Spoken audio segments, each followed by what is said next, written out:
আসসালামু আলাইকুম বন্ধুরা, আমরা আজকে আপনাদেরকে আমাদের এই এলাকার সবচেয়ে যে জনপ্রিয় একটি সবজি এবং আমাদের এই এলাকায় এটা জিআই পণ্য হিসাবে স্বীকৃত আমাদের যে চল্লিশ আলু, এই চল্লিশ আলু এই এলাকায় একটি প্রসিদ্ধ ফসল, যা প্রচুর পরিমাণে আমাদের কৃষকরা চাষ করে থাকে। আমরা এই চল্লিশ আলুর চাষ পদ্ধতি সম্পর্কে আজকে আপনাদেরকে বলতে যাচ্ছি। আমাদের কৃষকরা এখানে প্রচুর পরিশ্রম করে এই চল্লিশ আলু উৎপাদন করে থাকেন এবং এই চল্লিশ আলুটি আমাদের জানা মতে যে আমাদের সারা দেশে অত্যন্ত জনপ্রিয় এবং চাহিদা সম্পন্ন। যাই হোক, আমি আমাদের একজন চাষি, অনেক প্রবীণ ব্যক্তি, অনেক পরিশ্রম করে ওনারা ফসল উৎপাদন করে থাকেন।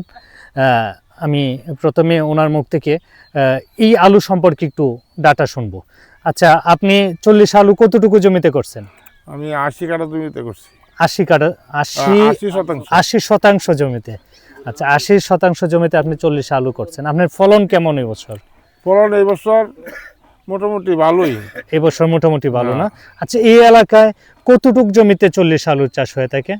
অন্তত আমাদের এলাকার মধ্যে, মহল্লার মধ্যে এই 350 কাঠার মতো।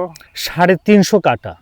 যাই হোক, কাটার যে হিসাবটা সেটা এলাকা ভিত্তিক এক এক রকম হয়ে থাকে। এই এলাকায় মূলত 10% এক কাটা হিসাব করা হয়।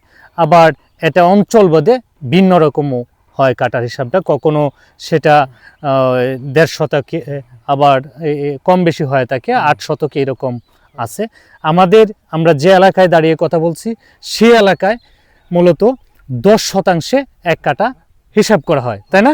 আচ্ছা, আমরা আপনাদেরকে যদি একটু দেখাই যে এই এলাকার যে মাঠ, আলুর মাঠ, সেখানে নারী পুরুষ সবাই সম্মিলিতভাবে এই আলু উত্তোলন করে থাকে। যখন আপনারা দেখতে পাচ্ছেন যে, আমি আপনার কাছে একটু জানতে চাচ্ছি যে এই আলু এর আগে কেমন দর ছিল, এই বছর কেমন দর আছে? এই গত বছর আরো ভালো দর আছে, ভালো দর পাইছিলাম।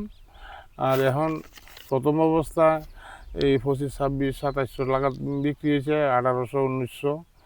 আর এখন বর্তমান বাজার তো করে ডেমিং, মানে 25-2600 টাকা মন না, এক মন। তাহলে প্রথমে আপনারা 80-90 টাকা, 100 টাকা কেজি পর্যন্ত বিক্রি করছেন অনেক সময়, তাই না?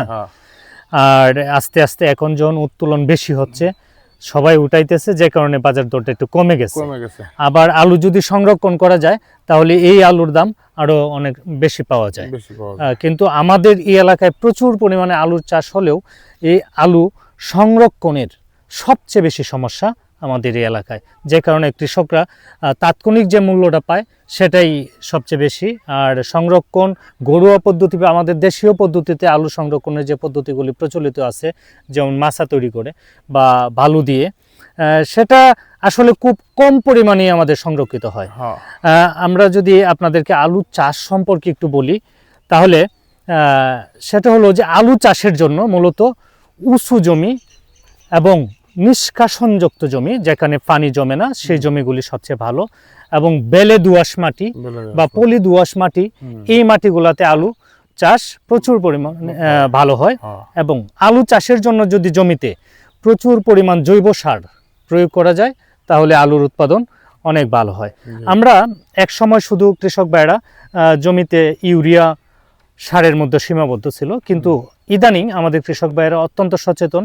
ওনারা আলু চাষে ইউরিয়া, টিএসপি, পটাশ সার, পাশাপাশি বোরন সার এবং জিঙ্ক সার, সালফার সার সবগুলি মোটামুটি ব্যবহার করে থাকে।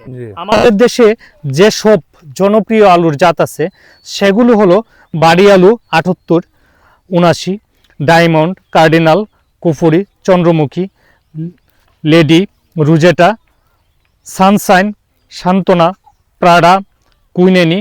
আগাম জাত হিসেবে যেসব আলু আমাদের দেশে চাষ হয়ে থাকে সেগুলো হলো ডায়মন্ড, কার্ডিনাল, কুফুরি চন্দ্রমুখী, কুফুরি আশুকা, লেডি, রুজেটা।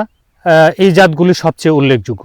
এবং রপ্তানিযোগ্য বা শিল্প প্রতিষ্ঠানে ব্যবহারের জন্য যেসব আলু চাষাবাদ হয়ে থাকে সেগুলো সানশাইন, প্রাডা, কুইনসেনি, ডুনাটা, সান্তানা, লাবেলা, এই জাতগুলি সবচেয়ে বেশি আমাদের রপ্তানিযোগ্য এবং শিল্পে ব্যবহারের জন্য চাষাবাদ হয়ে থাকে। আমাদের স্থানীয়ভাবে যেসব আলুর চাষ হয় সেগুলি লাল পাকড়ি, সাদা পাকড়ি এবং সুন্দরী। একটি আলুর জাত বিশেষভাবে উল্লেখযোগ্য, সবচেয়ে জনপ্রিয় এবং বাজার মূল্য যার সবচেয়ে বেশি, সেটাকে আমরা বলি জামালু। আমরা যদি আপনাদেরকে একটু দেখাই তাহলে জামালু, যদি অন্য আলু আমাদের অন্য জাতগুলি যদি 20 টাকা কেজি থাকে তাহলে এই আলুটা তাকে 60 টাকা বা 80 টাকা কেজি।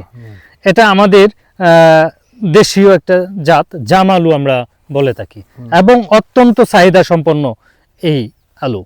এই আলুর ভর্তা বা তরকারির বিভিন্ন ধরনের থাকে, সুস্বাদু থাকে, তাই না? এই আলুটার তো দাম বেশি। কত আপনার ওই আলুটা 40 আলুর দাম যদি 20 টাকা হয় তাহলে এটা কত হবে? আমি তো বলে ফেললাম, 70-80 টাকা। যাই হোক, আমরা আলুতে যেসব রোগ হয় আমরা সেই বিষয়গুলি যদি আপনাদের বলি, আলুতে খুব বেশি মারাত্মক রোগ হয় না বললেই চলে। মূলত অতি কুয়াশায় যে পচন রোগটা হয় সেটাই সবচেয়ে মরক, আলুর মরক বলি আমরা। আলুর নাবি দশা রোগ, আগাম দশা রোগ, স্ক্যাব রোগ, এছাড়া ভাইরাসজনিত মোজাইক রোগ, ঢলে পড়া রোগ, এই রোগগুলি মূলত আলুতে সবচেয়ে বেশি হয়। আর এই রোগগুলির জন্য আমরা যেসব চিকিৎসা আমাদের কৃষক ভাইরা বা আমরা করে থাকি সেটা হলো যে ম্যানকোজেব মেটালেক্সিল বা ছত্রাকনাশক জাতীয় যে ঔষধগুলি, সেগুলি প্রতি সপ্তাহে স্প্রে করলে আসলে এই রোগগুলি কম হয়। এছাড়া আলুতে পোকা খুব একটা বেশি হয় না, তবু কিছু কিছু পোকা হয়ে থাকে, যেমন কাটুই পোকা, জাপ পোকা, সুতলি পোকা, এইগুলি হয়ে থাকে। এগুলির জন্য কার্টাপ বা ইমিডাক্লোরোফিট বা ক্লোরোফাইরফস এরকম যে ঔষধগুলি আছে সেগুলি প্রয়োগ করলে আমরা ভালো ফল পেয়ে থাকি। যাই হোক, আমরা এতক্ষণ আপনাদের সাথে আলু চাষের বিভিন্ন বিষয় নিয়ে কথা বললাম এবং আলু চাষি ভাইদের বিষয়ে কথা বললাম। যাই হোক, আমরা এর পরবর্তীতে আপনাদের সাথে আরও নতুন কোনো বিষয় বা নতুন কোনো প্রযুক্তি বা নতুন কোনো সম্ভাবনা নিয়ে আবারও কথা বলবো। সে পর্যন্ত সবাই ভালো থাকবেন। আল্লাহ হাফেজ।